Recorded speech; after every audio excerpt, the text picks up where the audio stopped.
राजघाट से पड़ाव को जोड़ने वाले मालवीय पुल के समानांतर बनने वाला यह ब्रिज गंगा के 30 मीटर डाउन स्ट्रीम से शुरू होकर पड़ाव तक पहुंचेगा। स्थानीय स्तर पर प्रशासन की ओर से जिस तरह की डीपीआर तैयार की गई है, उसमें डाटपुल को चौड़ा कर बनारस की ओर से आने वाले रास्ते को रिंग सर्किल से इस पुल को जोड़ा जाना है। गंगा नदी में सिग्नेचर ब्रिज बनाए जाने का रास्ता साफ हो गया है। मालवीय ब्रिज के बगल में बनने वाले इस ब्रिज की डीपीआर रेलवे की ओर से तैयार की जाएगी। Inland waterways authority of India की ओर से इस परियोजना के लिए एनओसी भी मिल चुका है। पहले डीपीआर बनाए जाने के लिए एनएचएआई के नाम पर सहमति बनी थी। अब रेलवे की ओर से डीपीआर बनाने का काम जल्द ही शुरू हो जाएगा। ट्रांसपोर्ट हब के रूप में विकसित हो रहे वाराणसी से पंडित दीनदयाल उपाध्याय नगर जंक्शन को जोड़ने के लिए नमो घाट के पास से डबल डेकर सिग्नेचर ब्रिज बनाया जाना प्रस्तावित है। राजघाट से पड़ाव को जोड़ने वाले मालवीय पुल के समानांतर बनने वाला यह ब्रिज गंगा के 30 मीटर डाउन स्ट्रीम से शुरू होकर पड़ाव तक पहुंचेगा।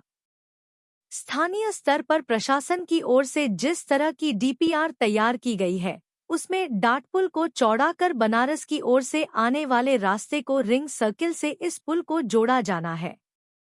सिग्नेचर ब्रिज और सर्किल रोड की जो परियोजना तैयार कराई गई है, इसमें करीब 100 करोड़ रुपए लागत का अनुमान है।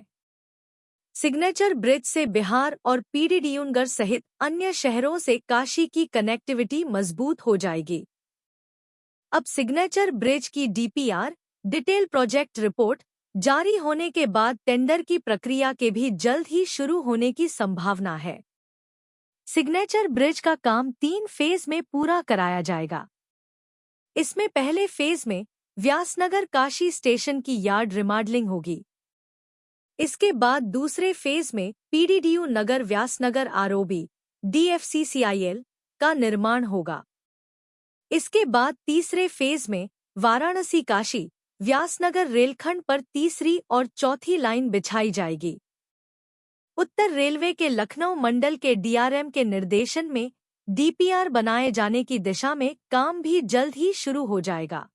जो वाराणसी मुगलसराय रेलवे स्टेशन जो डीडीयू नगर कहलाता है, उसके बीच की स्ट्रेच का एक नया पुल रेलवे के द्वारा बनाया जाना है, जो रेल और रोड दोनों प्रकार का पुल होगा। उसकी डिज़ाइन ड्राइंग का कंसल्टेशन बाकी विभागों के साथ चल रहा है।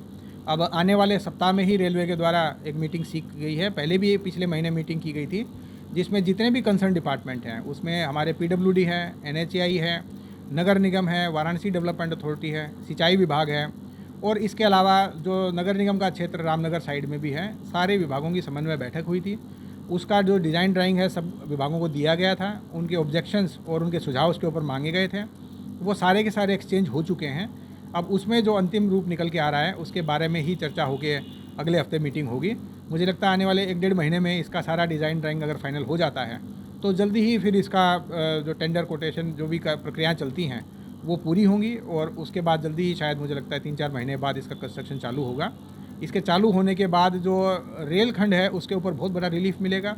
साथ ही इस पे जो रोड का भी नया चालू हो जाएगा एक मार्ग, उसके माध्यम से जो आवागमन होता है डीडीयू नगर, चंदौली और काशी वाराणसी के बीच में, उस पर भी बहुत सहूलियत मिलेगी, और वो जो जाम की स्थिति बनती है वो भी कम हो पाएगी। और साथ ही साथ पर्यटन और बाकी जो चीज़ें हैं उसमें भी उत्तरोत्तर प्रगति होगी। तो ये सारी चीज़ें कंसल्टेशन में फाइनल की जा रही हैं, और डिज़ाइन ड्राइंग जैसे ही अप्रूव होते हैं, इसको कंस्ट्रक्शन करने की तरफ जो अगला स्टेप है वो आगे लिया जाएगा।